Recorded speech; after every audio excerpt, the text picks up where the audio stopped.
আসছে বাতাসের। অনেকে কমেন্টে লিখতেছে এক কাপ চা নিলাম। তো একটা গ্রাম, তো এখানে হ্যালো বন্ধুরা, welcome to my new blog. আজকে আমি পাবনা থেকে অনেক দূরে একটা গ্রামে যাচ্ছি। আজকে আমি 100 টাকা দিয়ে সারাদিনে ওই গ্রামে কি কি খেতে পারি সেটা আজকে আপনাদেরকে দেখাবো। তো আমি এখন আছি একটা ভ্যানে, তো এই যে দেখতে পাচ্ছেন ভ্যানটা, আর এই যে আমাদের ভ্যান চালক মামা। তো মামা, কেমন লাগতেছে আপনার? আজকের ওয়েদারটা অনেক সুন্দর, কারণ আজকে হলো সারাদিন ঠান্ডা আর একটু মেঘ, আর সকাল থেকে বৃষ্টি হচ্ছিল। শুক্রবারের দিনটাই এরকম। আমরা একটা মোড়ে যাব, ওই মোড়ে যেয়ে ওইখান থেকে নেমে তারপরে আমি আরেকটা গাড়ি ধরবো, মানে ওই গ্রামে যেতে। যেহেতু আমি পাবনা থেকে অনেক দূরে আসছি, তো ওইখানে যাই দেখা হচ্ছে। আমার সামনে এখন বিশাল দুইটা মোষ, কারণ আমি এখন গ্রামে চলে আসছি। এখন মোষ, তারপরে অনেক কিছু দেখতে পারবো, কারণ গ্রামেই সচরাচর এগুলো জিনিস দেখা যায়। তো আমার যেখানে আমি এখন যাব সেখানে আমি চলে আসছি। এই হলো সেই জায়গা, এখানে এখন নামবো। গাইস, আমি যে মোড়ে নামলাম সেখান থেকে বাম সাইডের যে রাস্তাটা আছে, তো সেখান থেকে আমি হাঁটতে হাঁটতে তো সুন্দর একটা জায়গায় আসি। তো অনেক সুন্দর একটা গ্রাম। তো এখানে কোনো দোকান নাই যে আমি 100 টাকা দিয়ে কিছু খাবো। গ্রামটা অনেক সুন্দর, দেখতে অনেক সুন্দর লাগছে। আপনাদের এই গ্রামের নামটা কি? আদ্যদাসপুর, আর এটা ডিপচর। ও, অনেকদিন পর আসলাম তো এখানে, তো নাম জানি না। তো গাইস, নামটা শুনতে পারলেন, আমার কাছে বেশ লাগতেছে। আর যখন বর্ষাকাল আসবে তখন আরও ভালো লাগবে, কারণ তখন এখানে পানি টানি হবে। তো আমি এখান থেকে আর একটু সামনে যাব। তো আজকে গ্রামেই ভ্রমণ করব, কারণ আজকে 100 টাকা দিয়ে দেখব যে গ্রামে কি কি খাওয়া যায়। আমরা তো শহরে আমরা অনেক কিছু খাই দেখি, কিন্তু আজকে গ্রামে খাবো। আজকে 100 টাকা দিয়ে সারাদিনে গ্রামে কি কি খেতে পারি। আমি এখন সামনে যাই দেখা করছি। তো গাইস, আমি একটা বাজারে আসছি, মানে ছোটোখাটো একটা বাজার। তো এখানে এসে এক কাপ চা নিলাম। তো যাই হোক, 100 টাকার মধ্যে এক কাপ চা খাচ্ছি, তো ভালোই লাগছে। তো দোকানের এলাকার পরিবেশটা অনেক সুন্দর।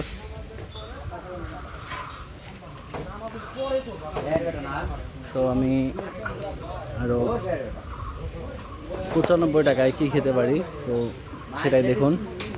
তো আমি চা খাই, এখন যাব হলো আনিস মোড়। তো সেখানেও অনেক সুন্দর গ্রাম। আমি খুঁজতেছিলাম ফুচকা, চটপটি আর ঝালমুড়ি, মানে এই টাইপের খাবারগুলো খুঁজতেছি, কিন্তু এদিকে এগুলো পাওয়া যাচ্ছে না।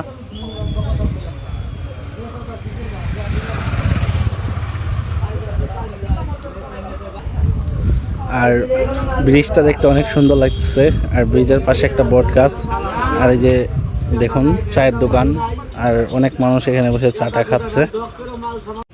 আমার পিছনেই ফুচকা চটপটির আর কি দোকান। তো এখানে ফুচকা চটপটি এখন বিক্রি করবে না। কাকা চলেন। তো আমরা আবারও ভ্যানে উঠতেছি। তো এই ভ্যানটা হলো কি, এটা কি বলে, ব্যাটারি চালক ভ্যান না? চলেন। আর এই যে আমাদের চালক মামা। মামা, কত বছর ধরে ভ্যান চালান? 5-6 বছর।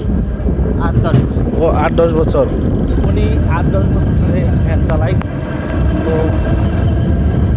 মানে উনি এটা করে আর কি তার সংসার চালাই। আমি এখন যে গ্রামে আর কি আসতে চাইছিলাম সেই গ্রামে আসলাম। কাকা, কয় টাকা ভাড়া? 10 টাকা এনেন। আমি এখন এখানে কিছু সৌন্দর্য ভিডিও করব, আর এই জায়গাটা আর কখনো ভিডিও করি নাই, আর এই জায়গাটা অনেক সুন্দর, অনেক আপনাদের কাছে ভালো লাগবে। আর পাশে মনে হয় কিছু ফুড খাবারের দোকান টোকান হয়তো থাকতে পারে। ভাঙা নিয়ে আসি। আচ্ছা ঠিক আছে, আচ্ছা ঠিক আছে কাকা, ভাঙা নিয়ে আসেন। তো দেখতেই পাচ্ছেন যে প্রাকৃতিক সৌন্দর্যটা। এটা একটা নদী আর এটা ব্রিজ। একটা ঘোড়ার গাড়ি আইতেছে, তো অনেকদিন পর ঘোড়া দেখতেছি। এ হলো ঘোড়ার গাড়ি। আমি কোনোদিন ঘোড়ার গাড়িতে উঠি নাই, তো আমার খুব ইচ্ছা যে আমি একদিন ঘোড়ার গাড়িতে উঠবো। আর এখানে আসার কারণ হলো একদিন রাতের বেলা অশ্রু ভাই আমাকে মোটরসাইকেলে করে এখানে নিয়ে আসে। তো রাতের বেলা এই জায়গাটা অসাধারণ লাগছিল দেখে একদিন প্ল্যান করি যে দিনের বেলা এসে একটা ব্লগ বানাবো। তো এই কারণে এই জায়গায় আসা। আর অনেক সুন্দর একটা বাতাস লাগতেছে গায়ে, যেহেতু আজকে এত গরম নাই, মানে সকাল থেকে বৃষ্টি হয়েছে দেখে অনেক ঠান্ডা। তো আমাকে সবাই দেখছে, এলাকার লোকজনরা। একটা ছোট বাচ্চা আমাকে দেখছে। তো আমি এখান থেকে চলে যাব, যেহেতু আমি আজকে খাবারের চ্যালেঞ্জটা নিছি 100 টাকায় সারাদিনে কী কী খেতে পারি। তো আমি এখন 100 টাকার মধ্যে 5 টাকা খাইছি, তো 95 টাকায় কী খাবো সেটা চিন্তা করতেছি। তো আমার পিছনে ব্যাকগ্রাউন্ডটা দেখুন কত সুন্দর, মানে লাল লাল পতাকা টাঙাইছে। তো এটা কিসের জন্য টাঙাইছে সেটা আমি জানি না। তো আমি এখন বাজারের দিকে যাব, দেখি কী খেতে পারি। কাকা 10 টাকা লাগবে না কাকা, রেখে দেন। না না, আরে কাকা রেখে দেন, আপনি নিয়ে আসছেন, আমি এটাতে খুশি। আমি এখানে এখন একটা দোকানে যাব, দেখি কী খেতে পারি। তো একটা মিষ্টির দোকান দেখছি, আমি বাজারটা দেখাই এখানকার।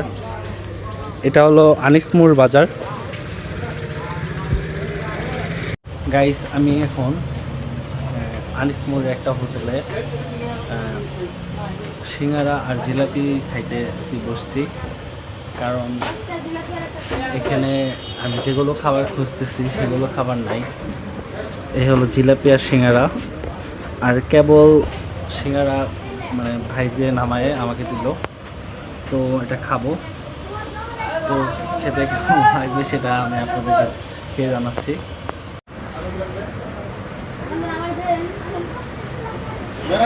তো জিলাপিটা মনে হয় কিছুক্ষণ আগের ভাজা, খুব গরম আর রসালো জিলাপি। সিঙ্গারাটা একদম গরম, তো খেতে অনেক মজা লাগছে।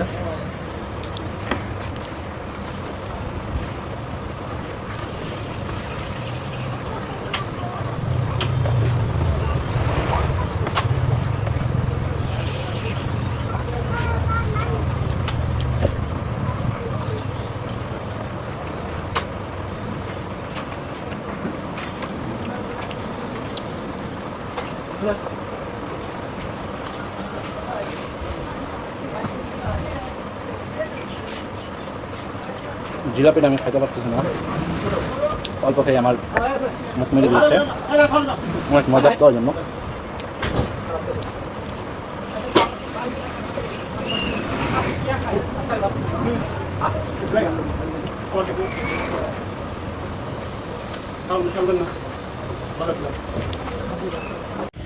গাইস আমি এখন এই দোকানে সিঙ্গারা আর জিলাপি খেয়ে কেবল বের হলাম, আর আমি এখন সামনে আরেকটা জায়গায় যাব। আমি ওইখানে 5 টাকার চা খাইছিলাম, এখানে 20 টাকার জিলাপি আর 10 টাকার সিঙ্গারা দুইটা, তো মোট 35 টাকার খাইছি। তো এই 35 টাকার খাবার খেয়ে আমার পেট লোড হয়ে গেছে। মানে এই জিলাপি 20 টাকার এত পরিমাণ দিয়েছে যে অল্পটুক খেয়েও মানে মন ভরে গেছে। তো আমার জিলাপি এত খায় নাই, আরও ফেরত দিয়ে দিয়েছি, কিন্তু দাম আমি একই দিয়েছি 20 টাকা। কিন্তু একটা জিনিস ভালো লাগলো যে আমি শহর থেকে জিলাপি কিনলে 2 পিস জিলাপি পাই, আর গ্রামে 20 টাকার জিলাপি অনেকগুলো পাইলাম। তো এখন আরেকটা জায়গায় যেয়ে দেখা হবে। তো গাইস আমি আরেকটা সুন্দর জায়গায় আসলাম, এই সেই জায়গা। তো জায়গার পরিবেশটা অনেক সুন্দর, দেখতে অনেক বেশ লাগতেছে। ওইদিকে হলো আনিস মোড়, আর এটা একটা নদী গেছে, এই নদীটা ওই দিকে চলে গেছে, মানে ওই দিকে।